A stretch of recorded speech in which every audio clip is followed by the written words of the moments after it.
Okay, it should be starting. Okay, we are live. So awesome. Welcome to Tamarah's Closet today. This is really special for me today, as I always get really excited when I meet someone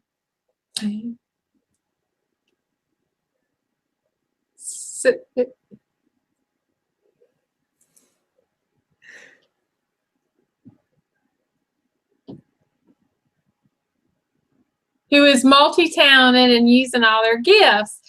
And I have a beautiful young woman with me today who is a singer, actress, model, and a dancer as well. She also has her own music school.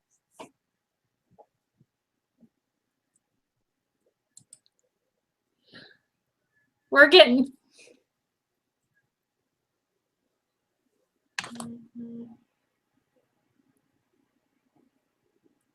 feedback, Nina. Can you hear it? No, you sound fine to me. Oh, I'm getting it. I'm hearing myself after the fact. Huh. Yeah, so hang on, let's see.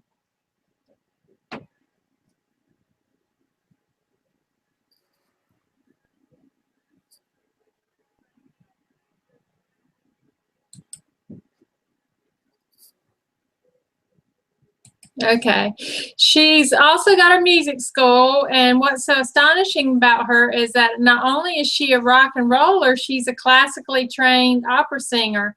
And when I saw a video of her on Facebook singing opera, I was just really, really blown away. And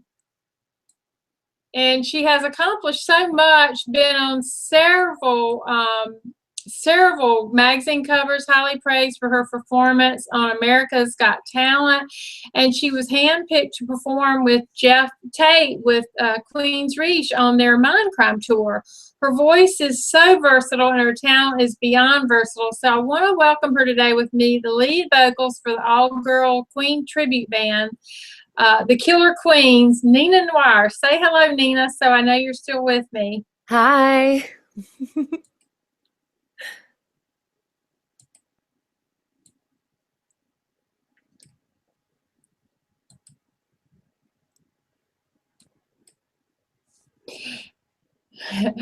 Well, Nina, I wanted to go in here. I'm getting an echo when I talk to you, so I'm having a little bit of trouble here with the audio. So let me see for real quick what I can do.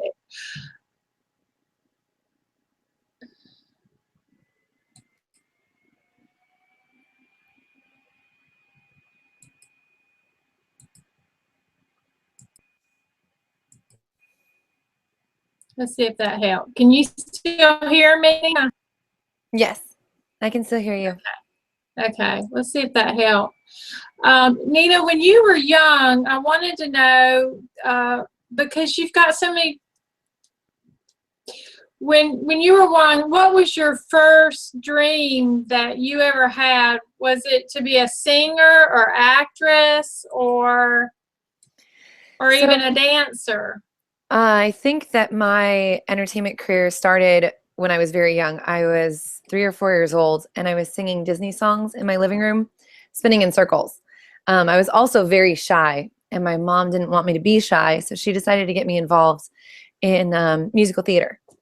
And so my first intro into entertainment was through singing. But when I was about 8 years old, I decided that I wanted to be all 4 of the things that I do today, which is crazy to me. I wanted to be an actress, a singer, a model, and a dancer. And I never really thought that that was going to come true, but now I do it full time. So sometimes you just don't give up and it works out. So you wanted, when you were that young, you wanted to do all of it. I mean, it wasn't something that just gradually, you didn't first want to be a singer, you just kind of wanted to do it all. I wanted to do it all, always. Yeah. Well, now, did your mom or dad or anybody in your family, did they have this? So my family is mostly filled with accountants, lawyers, doctors, business types. And my mom really just got me into it to prevent me from being shy, because I used to be very shy. I'm not shy at all anymore, but so she encouraged me in the very beginning. And then when I started to actually make it a career, they both had a moment of freak out where they were like, oh my God, you should get a real job. Like this shouldn't be your career. What are you doing? And but they inspired me to do it when I was a child, and I never wanted to stop. So, and they're still supportive today, I would imagine. you know, it took time. At first, when I first graduated from high school and I went off to college, they were a little unsure as to how well I would do. And now they're like boasting about my tribute, and they come to my shows, and they're very, very excited about where I'm at. So it's a good place now, but it took a minute to kind of convince them. Yeah. But do you remember, like, how old were you when you really realized you had a gift to sing? Because you have an incredible voice, and you can go from rock and roll to classical, the opera. It's Thank you. What, You know, I think that singing has always been sort of my go-to thing. And I never really feel like I've reached my fullest potential. I always feel like I'm trying to improve. I always want to be better. So I've never gotten to a point where I go, yeah, I'm a singer, singing, done. You know, I'm always like evolving it. And then I think I have a short attention span because I definitely jump genres a lot. Opera came about because I wanted to go to college to study singing, and you can't go to college and study rock and roll or study pop.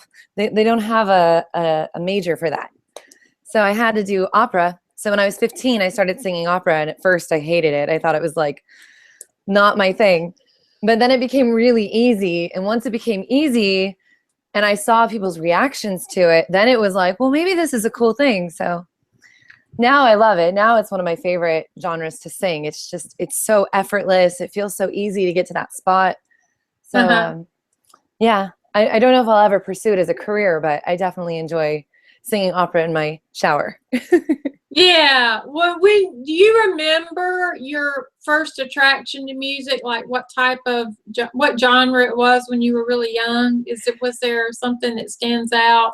So I had a very interesting experience when I was 8 years old. My brother is 5 years older than I am. And at the time, Metallica was very popular. And we were coming home from school, and he saw a gorilla show that was happening in front of the Tower Records. And he forced my mom to pull over the car and jumps out of the car and goes running into the crowd. And my mom like freaked out and was like, oh my God, go after your brother.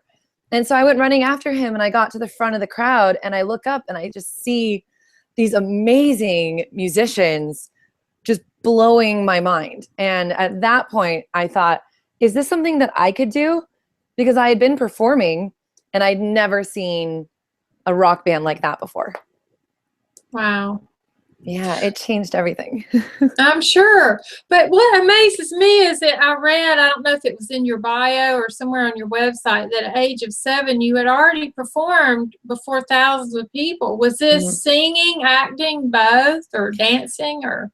I got really lucky, and I found a company. They still exist. They're called Youth Focus Incorporated. And Youth Focus allows singers to go on tour. So they do a lot of like, you know, Bay Area and like bigger, like, you know, type tours. And so I got a chance to perform in front of lots of people. We would perform at the Santa Clara County Fairgrounds, and there would be thousands of people that would be coming to our show all day long. I would do 5 or 6 shows a day for 2 weeks. Wow. Wow. That's amazing. And you had no fear. I mean, in the beginning, I wasn't nearly as, what's the word I'm looking for? Outgoing on stage.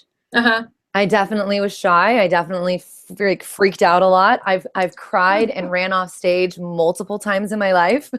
It was not just super easy. It was one of those things where I kind of had to push through it.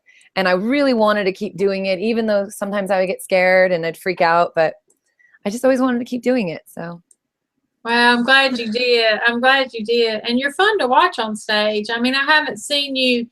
I've not been there personally, but I've seen you on the videos, and it's fun. And I think, you know. Yeah. Think it'd be fun to be a rock and roller. But I gotta know what circumstances led you to getting on America's Got Talent. How did you make that happen? This is one of those sort of serendipitous moments where I wasn't trying, it just happened. I had auditioned for a lot of different TV shows prior to that. So I had done America's Got Talent, or sorry, not America's Got Talent. I did America's Next Top Model. And I did The Voice, and I did American Idol. You know, I was trying just all kinds of different TV shows. And then at one point I went, you know what, I'm done. I don't want to audition anymore. And I joined a band in San Francisco. They had just lost their singer. I came in, I had learned their set, and like 4 weeks into knowing them, we get a call from the producers of America's Got Talent asking us to come on the show.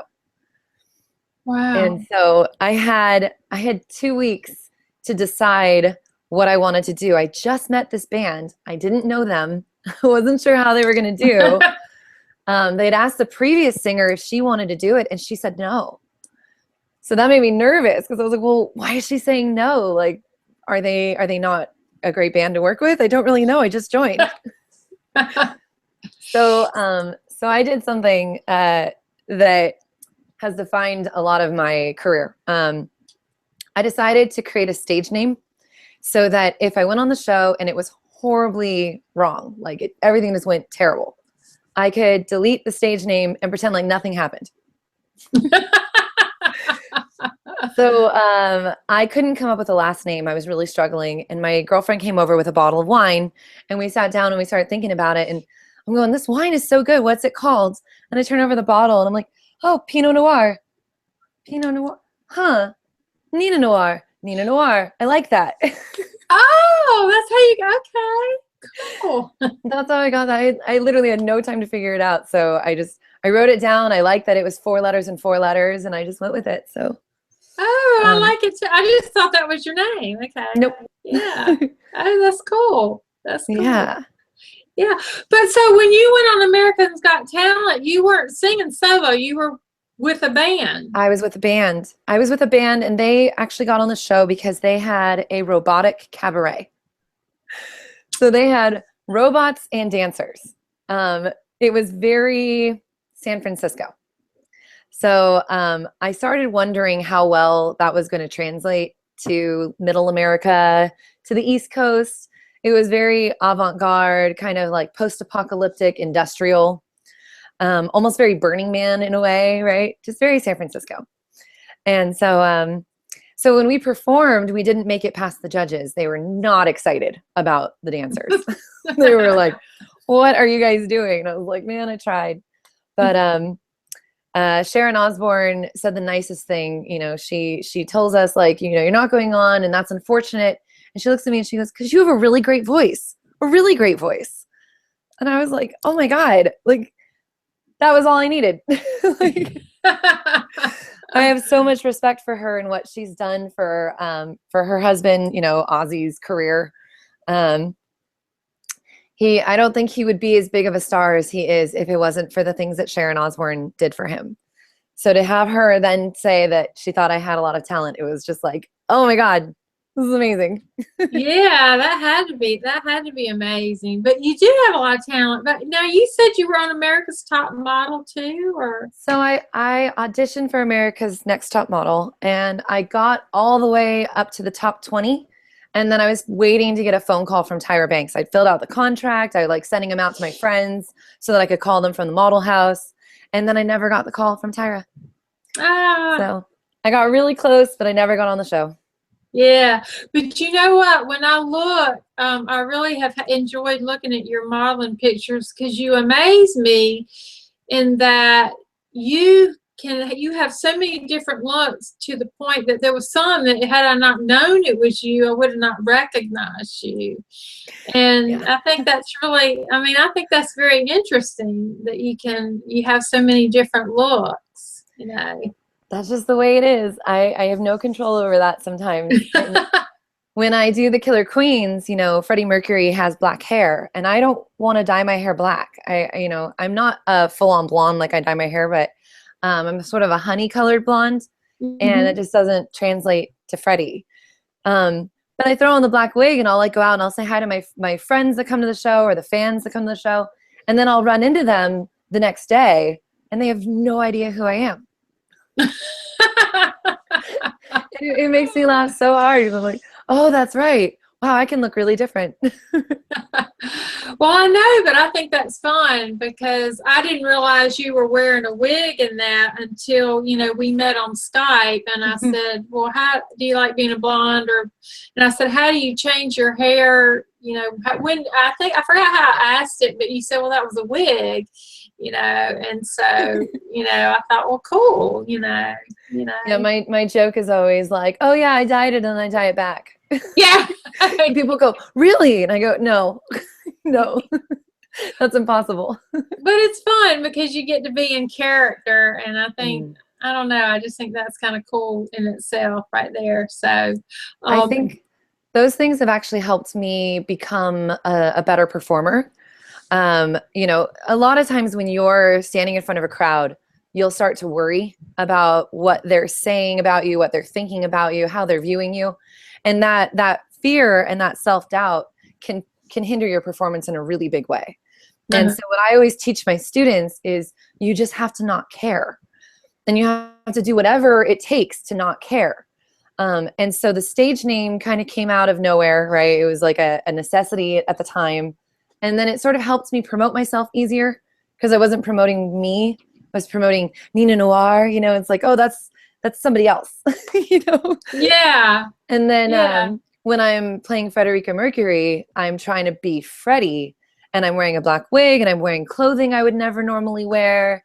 And then I can start moving around the stage in a way that I wouldn't normally do. And after 5 years of doing this, I've gotten to a point where I feel so much more confident being whoever I am.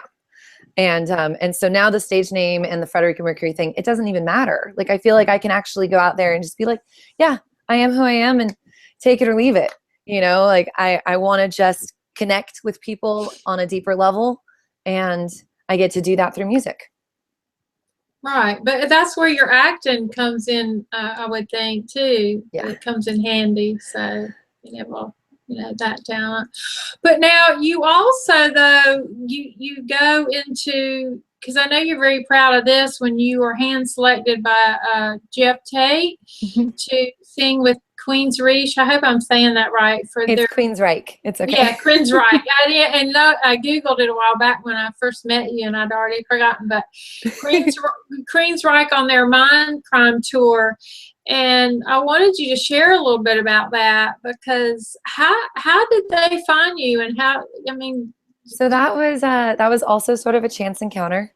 I'm a studio singer for a few studios in the area, and one of the studios that I work with got the contract to record Frequency Unknown, which was the album that came out so Geoff got kicked out of Queensryche, and there was 2 of them. And they were in a court battle, and the judge basically said, put out an album, go on tour, we'll let the fans decide. So it became a battle as to who could sell the most records, who could sell the most tickets. And yeah. Wow.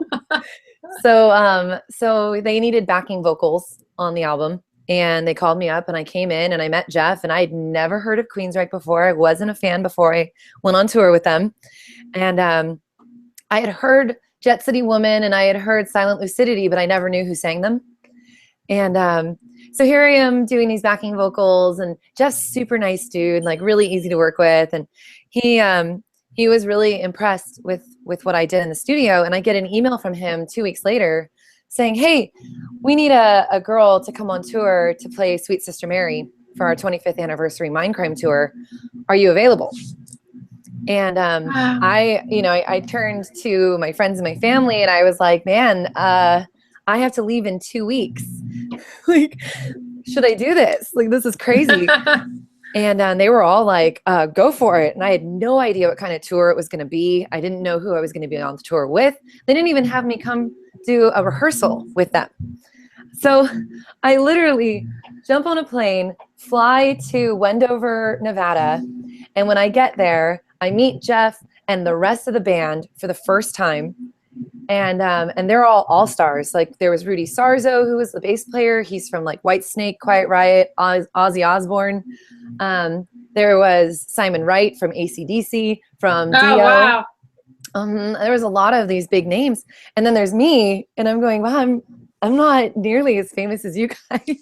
But how did Geoff find you? Was it from Killer Queens or? No, it was from studio work. He needed a singer. Okay. So they hired me to come in and sing backing vocals, and then he liked what he saw and asked me to come on tour. So this is my favorite story to tell. All right. Yeah, so go ahead and finish your story. Yeah. I show up, and they tell me, oh, by the way, we lowered the song a half a step.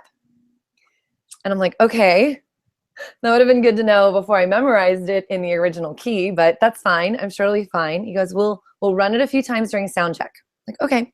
So we get to sound check, and there's all kinds of technical difficulties. They can't get the floor monitors to turn on. They're like struggling with the board. It's like chaos, right?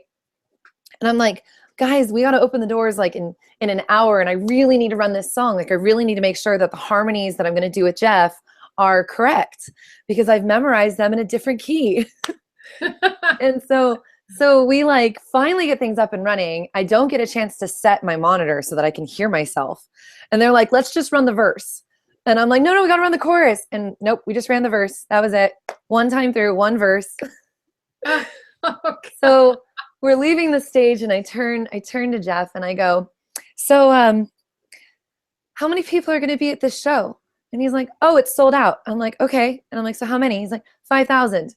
I'm like, oh, okay. So I haven't rehearsed the song with you guys. You've changed the key, and it's sold out. There's 5,000 people. Awesome. Yeah. So I had like a panic attack before the show, and I'm just like praying that I'm going to be able to go on stage and hear everything well enough to be able to adjust. And of course I get out on stage, and I'm on Rudy Sarzo's side. So I have drum and bass. The guitarists are on the other side, and I can't hear them at all. I can hear Geoff moderately okay. And I'm like, oh my God.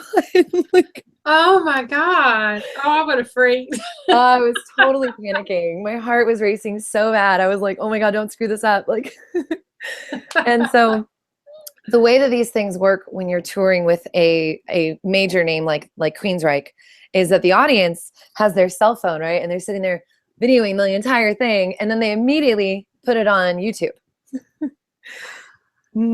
So the next morning I wake up and I'm like, oh man, go to YouTube, trying to figure it out. And I'm watching it and I'm going, oh, okay, that's not bad. Like, it was okay. I was okay with it.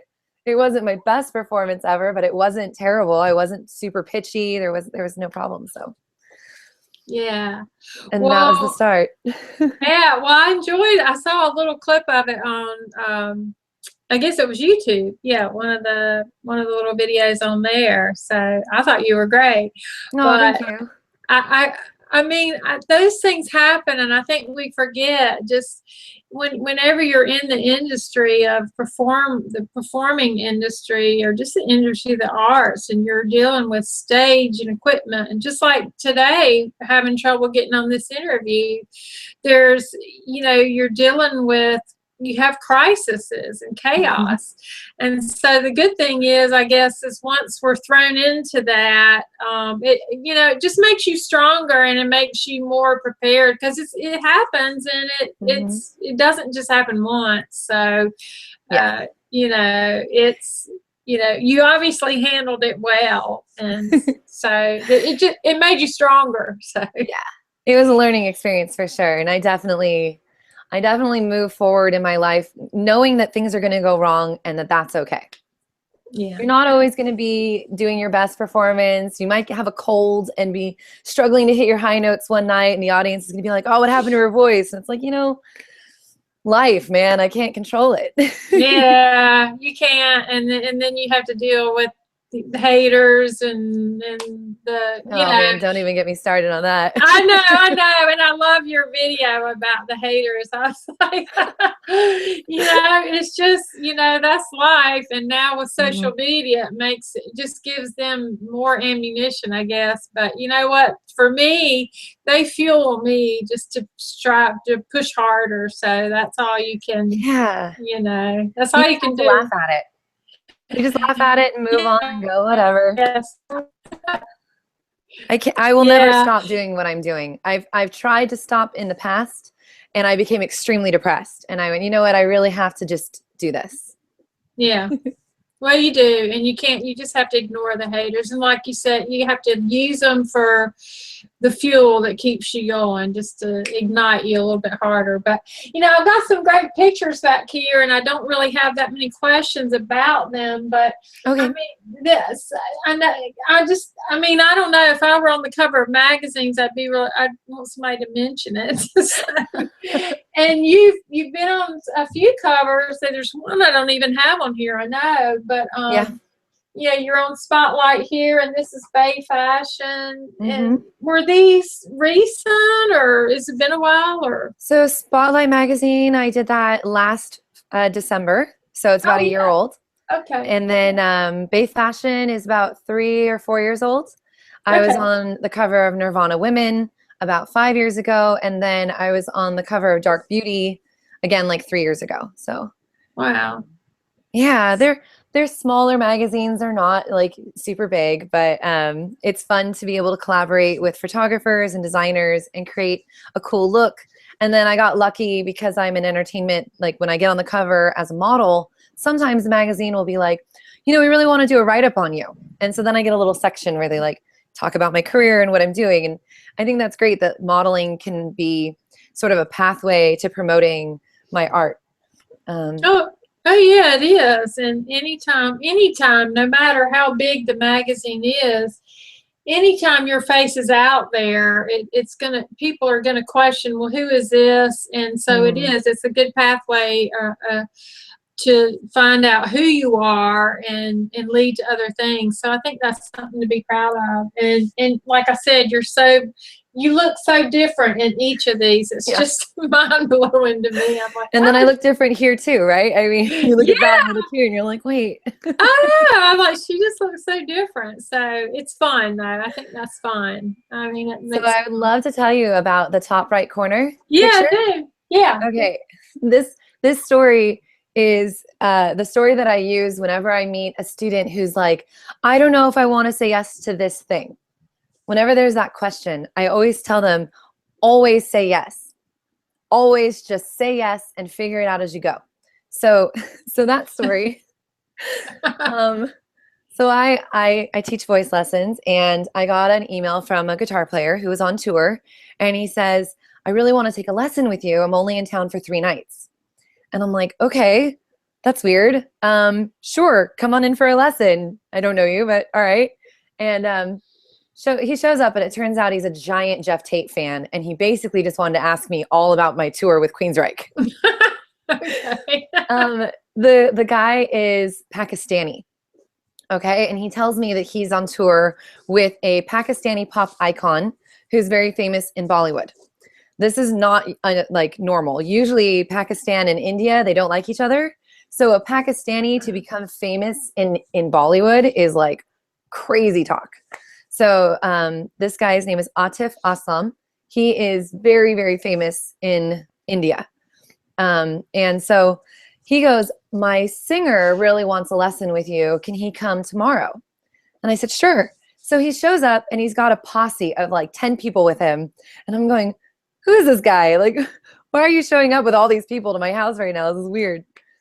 And so I give him a lesson, and he loves Soundgarden. So I'm showing him how to do the Chris Cornell vocals with all the like the vocal fry that he does on it. And he goes, hey, I'm playing a show tomorrow night. Do you want to come to it? I'm like, okay, sure, whatever. So Wow. he gives me backstage passes, and he says, you can invite all your friends. I'll give you passes for your friends. Well, none of my friends know who this is, except for one. So I call my friend Raza, and I'm like, hey, Raza, do you know this guy Atif? And he's like, oh my God, I am such a fan. I have all of his albums. I'm like, oh, great. I just got backstage passes to his show. And he's like, what? You did what? And so he comes and he brings his girlfriend, and like I'm there with my boyfriend at the time, and we're backstage, and Atif goes, "Hey, I have an idea. Do you want to come on stage and sing with me?" Oh my God. And I'm going, Atif, you sing in Hindi, and I don't know Hindi, and I've never heard your music before. I don't know if I can do that. And he's like, no, it'll be great. We're gonna do this song. It's a Sufi song. Never heard of that before. And he goes, it's okay. We're gonna practice it real fast, and you can just make up some stuff. I'm going, okay, I'm just gonna make up some stuff. All right. Like make up words, or like just make it up. Yeah. Oh my God. Oh my God, right? So we're going through the song, and he's playing this like what looks like a mandolin. You can see it in the photo. It's a really weird instrument I've never seen before. And he starts singing in Hindi, and at least I think it's Hindi. And then there's like a pause, and he goes, okay, and he looks at me and he's like, sing something. So like I just start making some oohs and some ahs. Yeah, right. Go ahead. So I just start like singing random stuff, and then Sarmad, who is the guitar player who came to my lesson, he was like, you should sing some opera. I'm like, okay, let me just sing some opera on top of this song that I don't know. So I start like going into sort of an operatic vocal, and I'm just doing it on ah, and I'm just playing around and making it up, and and they go, that's great, and then they stop. And I'm going, wait, is there a bridge? Is there a chorus? How does it end? They're like, no, that's great. Just do that. I'm like, do what? I don't understand. Oh my God. So then I go out into the crowd, and it's sold out. There's 3,000 people there. It's at the San Jose Civic Auditorium in downtown San Jose. And I'm looking around, and it's 100% Pakistani and Indian. And me with my blonde hair is totally standing out as I walk around, right? And I'm going, wow, I'm going to go on stage, and I'm going to sing in front of all of these people in a language I don't know with a person I've just met. And so they were like, don't worry, there's going to be backing vocals. Like we got, 3 of the guys in the band are going to sing along. Like, don't worry. So I got on stage, and it's not very well organized. So they shut off the microphones to the backing singers. They turned off their lights. It's just a spotlight on Atif and I, and it's just our voices. There's nothing else. Oh my goodness. And at one point I like turn and I look, and I realize that they can't sing, and I'm going, oh my God, like this is terrible. What am I gonna do? And then I start panicking, but I just went with it, and I like did my very best, and I wasn't sure how the song was gonna go. And at one point I hit a really high note that sort of harmonized with Atif, and the audience starts like screaming and cheering and like crying and freaking out. And afterwards they were all like, oh my God, that was amazing. Like we've never heard it done that way. But they were singing all of the words at the top of their lungs. I realized halfway through the song that everyone knows this song and I didn't. And so I have a YouTube video of it on my YouTube channel. If you want to see it, you can go to youtube.com/Hey Nina Noir. And you can watch it. It's got over 60,000 views on it now because of how famous he is. And it's literally me making it up. Oh my God. Right. And so how did you feel about it when it was over? Anxious. Like I felt like I did my best, but I was also a little like, did I really just do that? Like I seriously just did that. Like I can't believe I did that. Can you give me 1 second? My computer's gonna die. I'm gonna turn it. Sure. Okay. All right, sorry about that. So whenever my students are like, I don't know if I should audition for my high school musical, I'm like, just say yes, just do it. Like, wow. Because you never know what's going to happen. I mean, Atif is extremely famous in India, and that's the 3rd time I've had an experience where I was somewhat famous in India. God, that's amazing. No, I'm sure you're glad you said yes, but I mean, you're challenging yourself, and every time we challenge ourselves, it's just going to take us to new levels at some point. We don't always know what they are, but gosh, it's obviously been a major accomplishment in your career, because you just keep getting these amazing opportunities at the moment. I mean, you just sang on stage with somebody really famous in India, so it's just, I think that's great. I went on tour with Queensryche. I've sung with Atif Aslam, and both of those things came out of nowhere. They were just, do you want to do this? And I had no idea what I was getting myself into, and I just said, yes, sure, why not?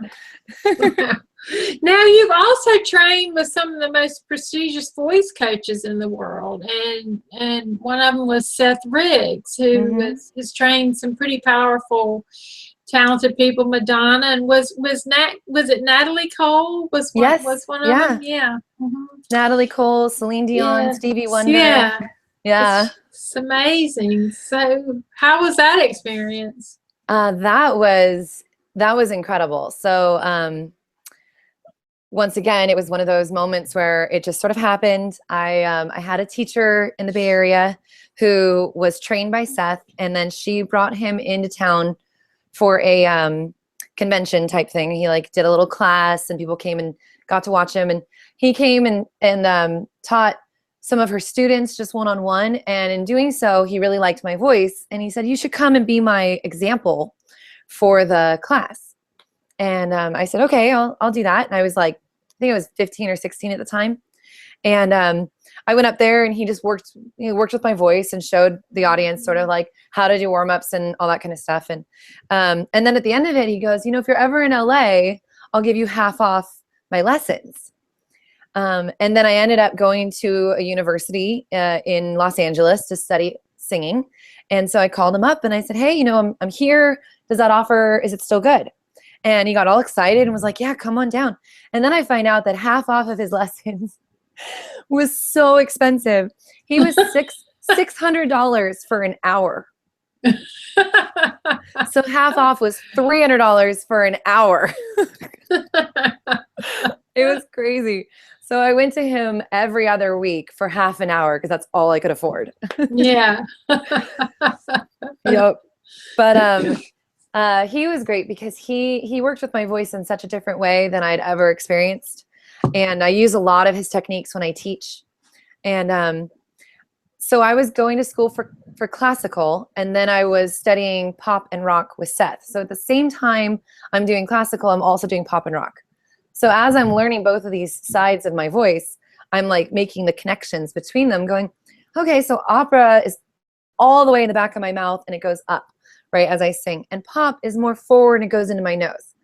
And now doing Queen, I get to put all of that together. Oh, okay. Freddie Mercury has an incredible vibrato when he sings. His is not as operatic. His is more of what they call a forced vibrato, but it sounds amazing. He was not a classically trained singer. He's a classically trained piano player, and he sort of made up his own way of singing. And sometimes he doesn't do it super correctly, but it always sounds amazing. So it's been fun to get to try and learn his style. Oh, yeah. That's amazing. Well, you've just had some incredible, I mean, I'll enjoy listening to both your rock and roll voice and but your opera voice, I have to say, it just took me, I guess because I didn't know you did that, and it just totally shocked me at how beautiful you did it, how it was just sitting in front of your laptop in that Facebook video. Yeah. So, and I loved it. I sat here and great. Yeah, and listened to it a couple times, just doing some work, and it was beautiful. So I filmed that video on a whim. I was there's an app called Smule, and it's a karaoke app. And I was staying I have a cabin in Tahoe, and I was just staying there for a couple of weeks, decompressing and centering myself again, because I was a lot of stress right before that in my life. And so I was just doing karaoke because I love to do karaoke. And I ended up showing the video to some of my family and friends, and they were like, oh my God, that's amazing. You have to post that. I mean, what post this? Like, I didn't even sing it correctly. Like, I messed up the melody line kind of a lot in the songs. I don't remember opera as well as I used to. And I hadn't sung that song in years. And then I was like, all right, fine, whatever, I'll post it. And that video has been shared and viewed so many times. Yeah. I'm going to make another one this New Year because I posted that last New Year. So I'm going to do another opera video coming up. I haven't decided which song yet, but I'm like, all right, every New Year's, I'll ring in the new year with some opera. It'll be fun. Yeah. Well, I love the Phantom of the Opera, and I can't remember my favorite song. I don't know what it's called, but it's that classic. So many good ones. Yeah. There's Think of Me. There's Wishing You Were Me. Somehow Here Again. Oh, yeah. Yeah. Think of Me is a great one. I love that. Yeah. So I can't wait to see your new video because I think you should do a lot of that. But, oh, that's really sweet. Aww. Yeah. But anyway, but I know you're also a songwriter. You also have your video production company, Stellar Studios, and I wanted you to have a chance to share a little bit about that with the viewers, because and share how you are able to help others with your that part of so when I started modeling, it was one of those, again, it was a chance thing. I met a designer in a club in San Francisco, and she told me that her model had canceled and that she needed another girl. And so I joined this photo shoot, and I'd never really done it before, and I sort of just figured it out as I went. And I discovered how much I enjoyed the creative process of working with film. So taking pictures, doing video, working with lighting, doing costumes, makeup, hair, all of that side of it was something I hadn't really focused on, but I did it somewhat when I was doing musical theater and entertainment when I was younger. And so when I got out of modeling and I started doing music full time, I lost that side of it. I didn't really get a chance to create like I had been doing for the 5 years that I was modeling full time. And I missed it. And I was, I started teaching voice lessons, and I started working with my students. And then I realized they needed to have that experience in front of a camera, because you are going to be in front of a camera at some point as an entertainer. And so I got a nice camera. I got some lights. I started like putting together music video shoots for my students. I started helping them write songs. I started recording their songs. So I kind of created a production company just out of my desire to create and wanting to show my students how much fun it is. And now I do that, not quite full time. I still consider that a part-time thing, but I do it a lot more often than I ever expected. So I have a couple of bands that I write for that I also sing in. The King's Horses is one of them. And then I have a solo project that I just go by with Nina Noir. I haven't been able to release music with Nina Noir recently because I came into a little bit of a legal trouble with a songwriter that I no longer work with. He started stealing my songs and re-recording them. This is recent. This happened about 3 weeks ago. So oh no. Oh no is right. So I had to call my lawyer, and now I'm trying to like figure out a way to just make it fair, So I want everybody's names to be included on the album. So I have to write a new album and sort of like let that one go for the meantime.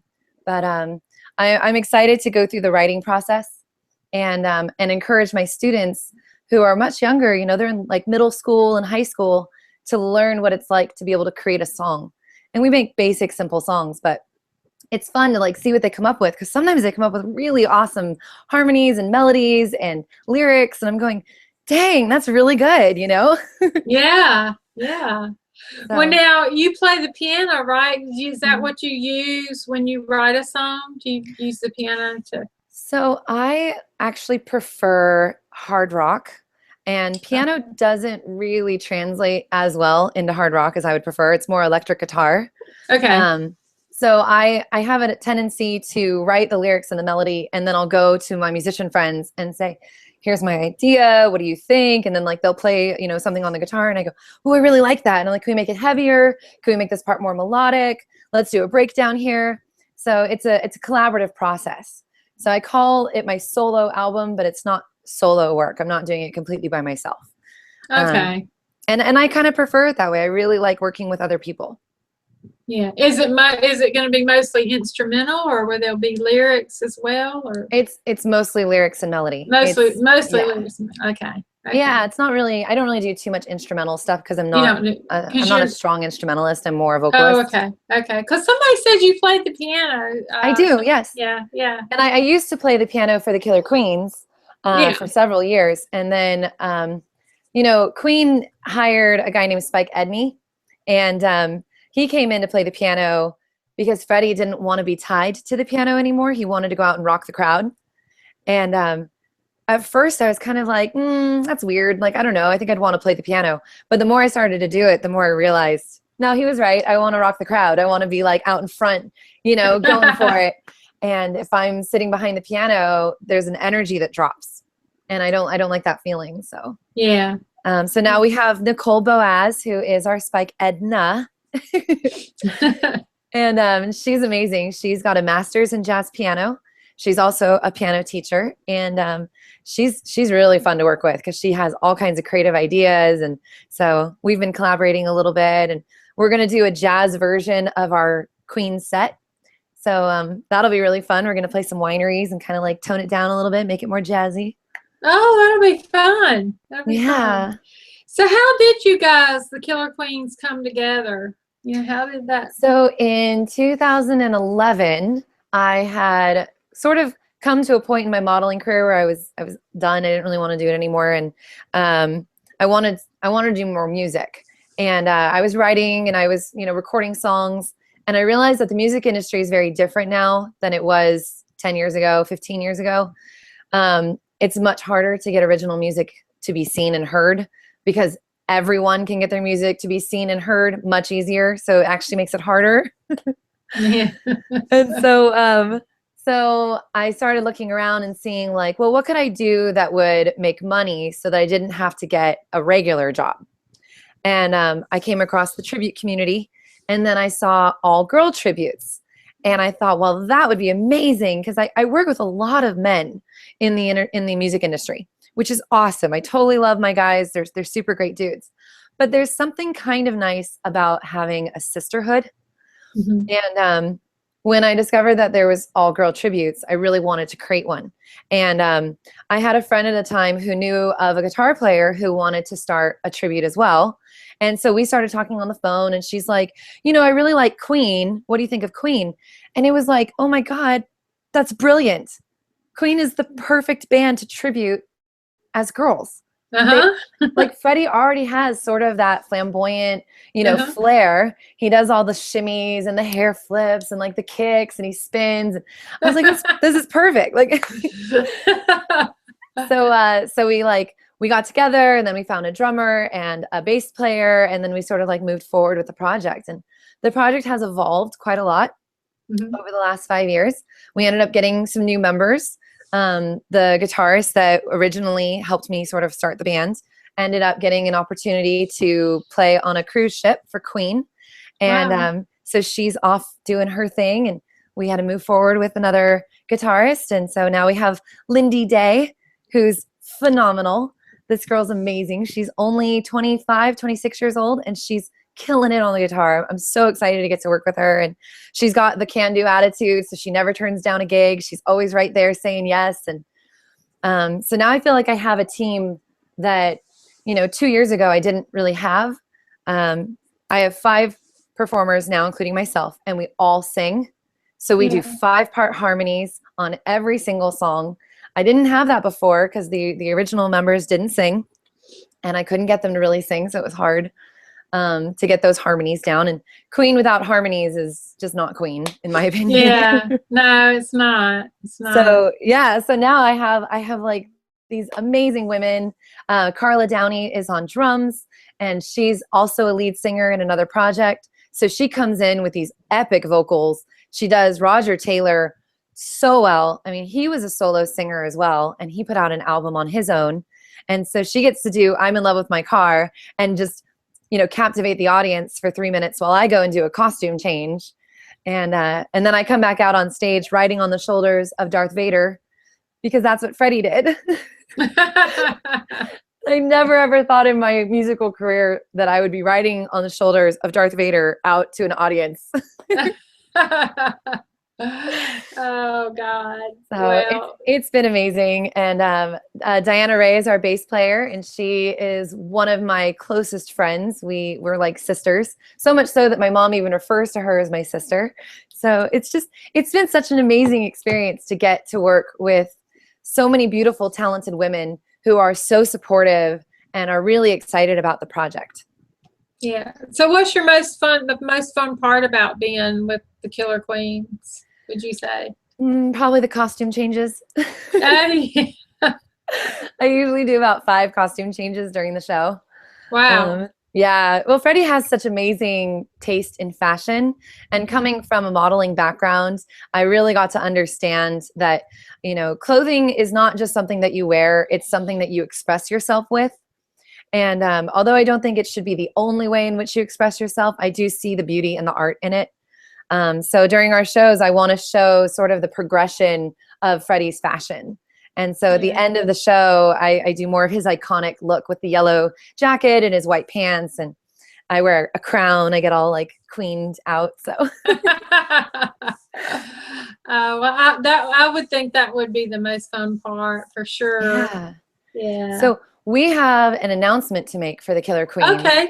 That I am so excited about. This is a dream come true, and we need a little bit of help. So we are going to make a music video for Bohemian Rhapsody, and I'm going to spoil it for your viewers. Okay, this is what the video is going to be about. I haven't told anyone on.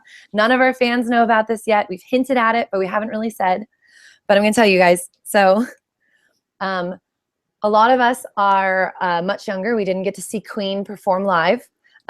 We sort of missed it in a way. I was in 1st grade when Freddie Mercury passed away. And I got to know Queen through Wayne's World.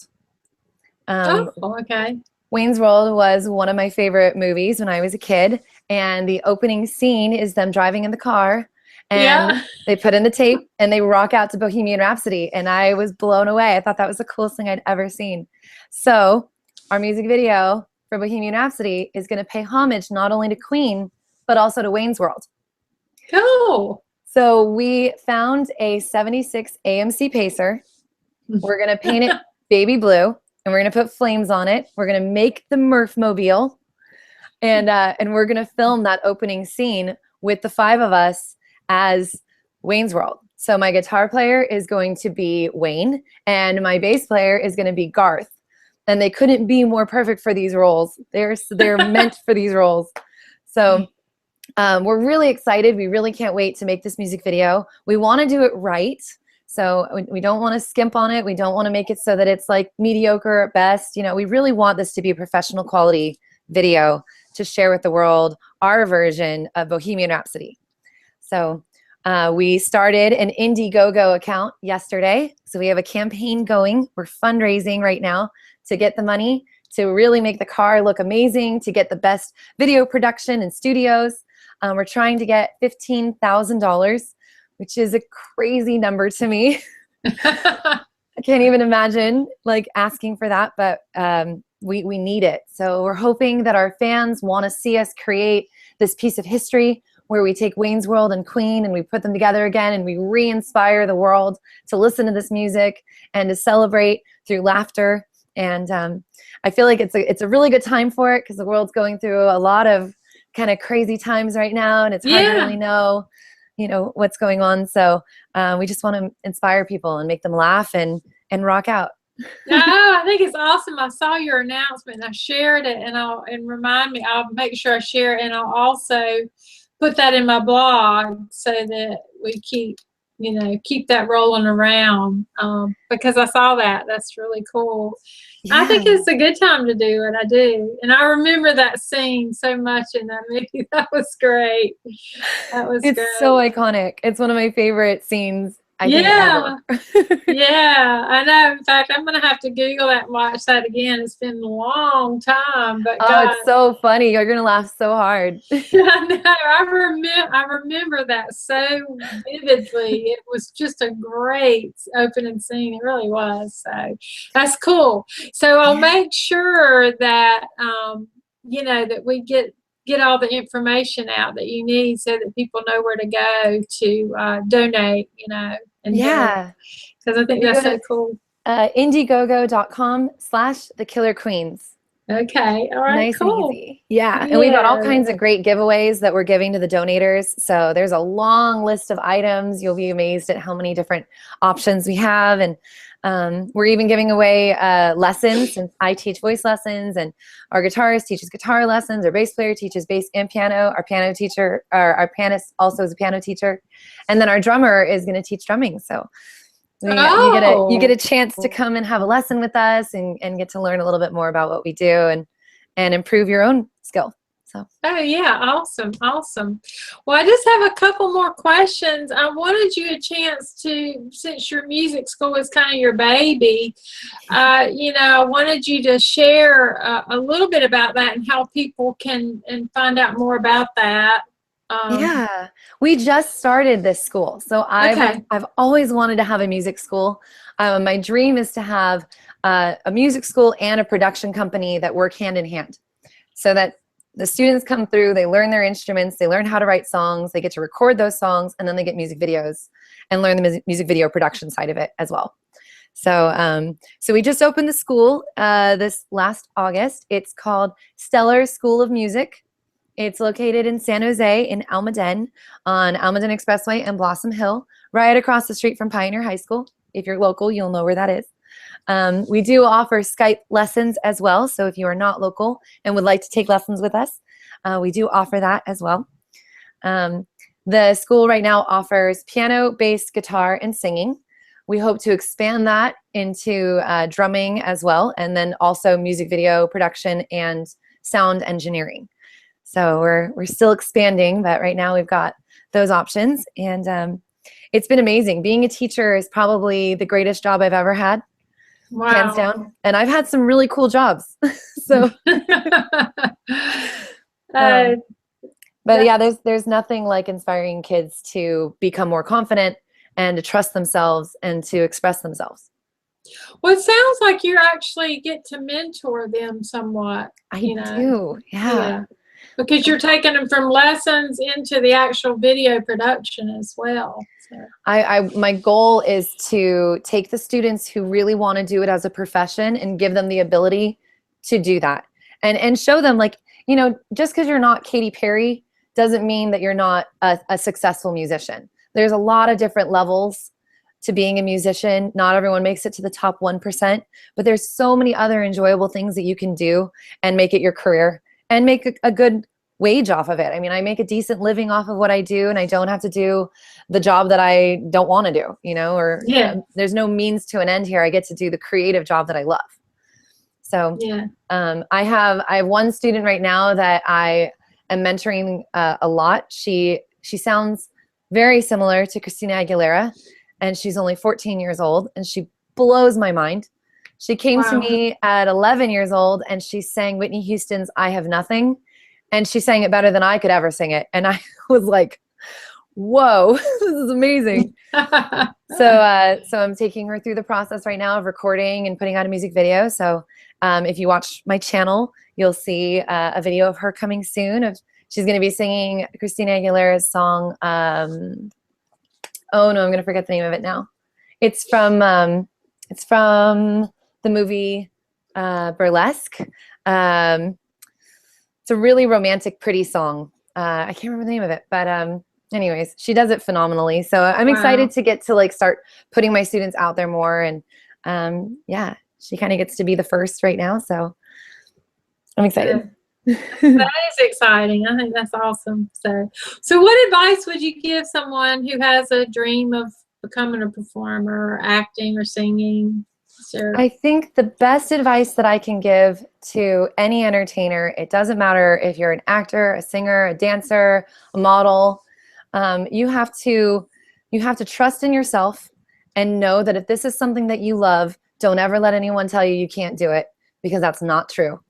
Know that you will never be the best. You are always going to have to keep growing and improving on your talents. You're never going to get to a point where you're going to be satisfied. So there comes a time where you have to not care and you have to just put it out there.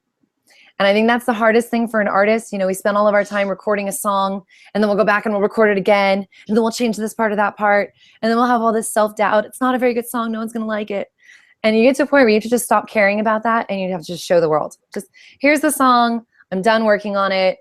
What do you think? And just express yourself, and know that it's fun. It can be slightly addicting because of the rush that you get off of the audience, and the energy exchange is like nothing you'll ever feel anywhere else.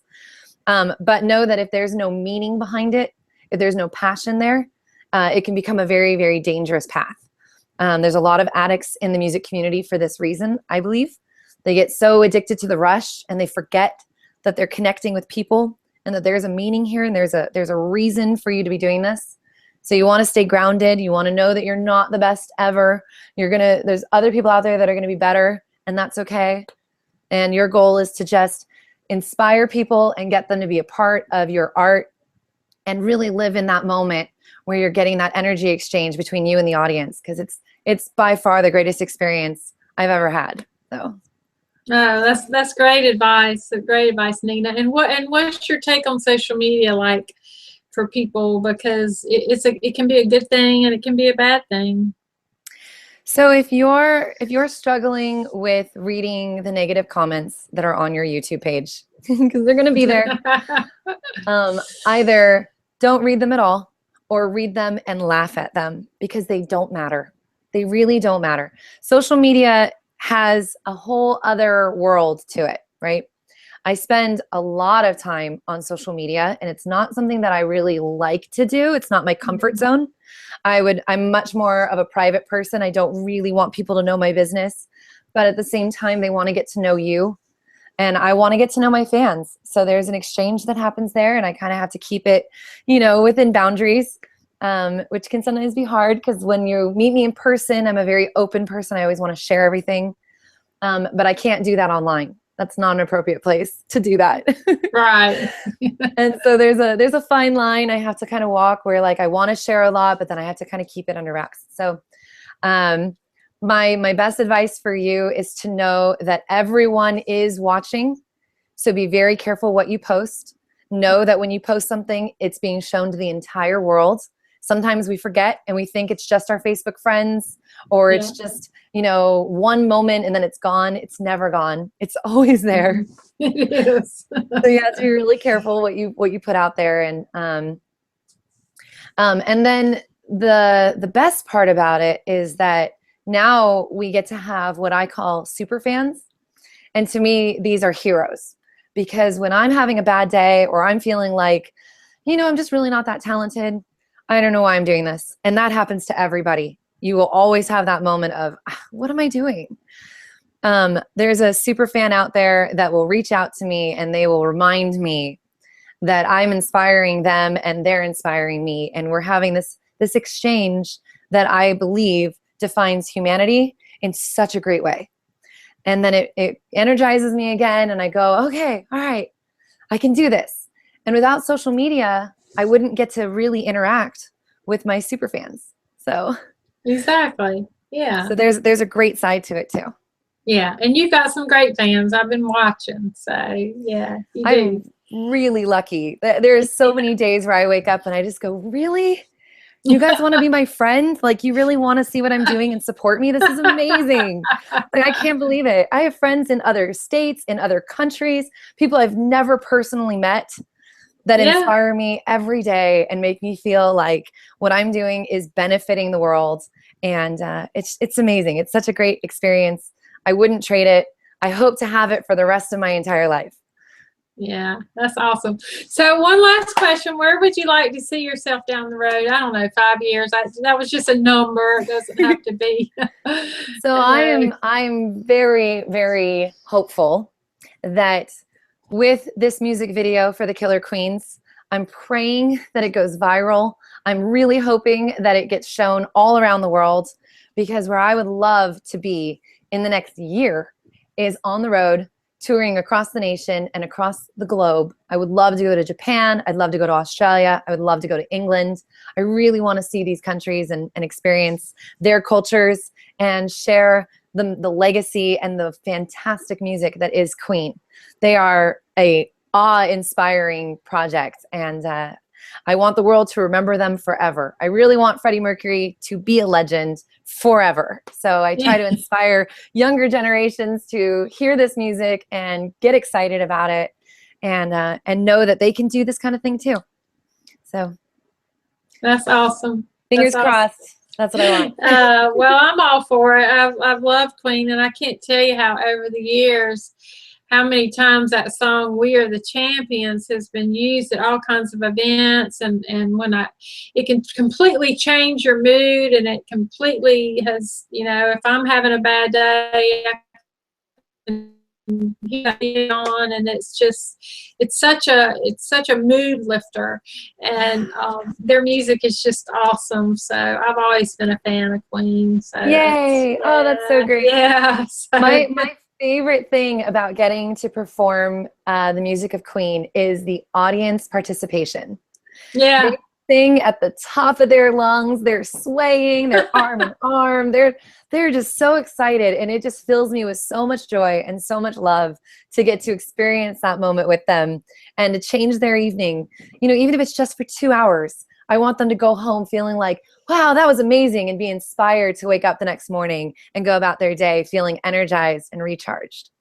That's awesome. No, so I'm excited. So I will make sure I help you promote your, you know, your video project, because I think that's awesome. I really do. I think that'll be fun. It's going to be so much fun. I can't wait. I know. Oh my gosh, we're going to have so much fun filming this. I know, that is going to be fun. So I don't know if you've ever seen our behind the scenes videos, but we can get really silly. Yeah, we're very silly girls. So. But that's what makes it fun, you know. That's what, you know. You've got to be able to have fun doing what you love, you know. Yeah. And you know, I think we're gonna be laughing quite a lot on set for this video. I think there's gonna be a lot of us just being ridiculous. So yeah. I can't wait for those moments, and I can't wait to share those moments with all of you guys. I know. I'd love to be able to photograph you guys with your car once you get all that stuff done. I know it's gonna happen. I know it can happen. I know. So that's gonna be fun. But Nina, I want to thank you again for joining me today. And I know we had a rough start with the technical issues, but I'm glad to know you've been through that before, and it's okay. And I actually think I figured out what it was in the end. So good. That's good. So I don't know what the very beginning of this recording you'll probably hear me saying I can't understand you, so we're hoping, but once I cut off that other YouTube video, it seemed to quit. I didn't get the echo, so you know, I think we'll be okay. But thanks for your patience. You're a superstar for that. No worries. Thank you so much for having me on your show. This has been an amazing experience. Thank you so much. Well, I've enjoyed it, and I've enjoyed celebrating you and watching you. Is there anything else you want to mention that we didn't cover before we? I think just, you know, I would love to have a connection to all of your followers. Anyone who's watching this video right now, like, please find me online. You can find me on Facebook, Nina Noir. You can find me through my pages, The Killer Queens, or Nina Noir. Also, I have a page on Facebook for that. Instagram is Hey Nina Noir. Twitter is Hey Nina Noir. Try to make it simple. You know, you can go to ninanoir.com and just, you know, reach out, say hi to me. I always want to meet more people. I want to hear what you guys like. I want to connect with more people. So I would love to have that. So yeah, so find me. Yeah, that's cool. So yeah, and I've got all that in here. So I'll make sure that I'll have all your links, you know, in the YouTube replay and in the blog. So, and of course, I'll be promoting later tonight and all weekend. I'll be promoting the replay of this, Nina. So I'll make sure that you get a link to that as well. But you can learn more about Nina, like she said, at her website at ninanoir.com, and the Killer Queens at thekillerqueensrock.com. And there'll be a replay of this interview on my YouTube channel, Cinderella Story, as well as in my blog, tamarahscloset.com. And make sure you do find her on Facebook and on Twitter, like she said, and Instagram. She's at Hey Nina Noir. So, and the Killer Queens are on the social media as well. So just make sure you follow her and follow Tamarah's Closet and Tamarah Ellen, because I will, anytime she lets me know, I'll make sure I share her updates as well. Oh, awesome. Yeah. So you just have to remember to let you know. To tag me on something that you got new or your announcements or whatever, and I'm fine with that. So anyway, awesome.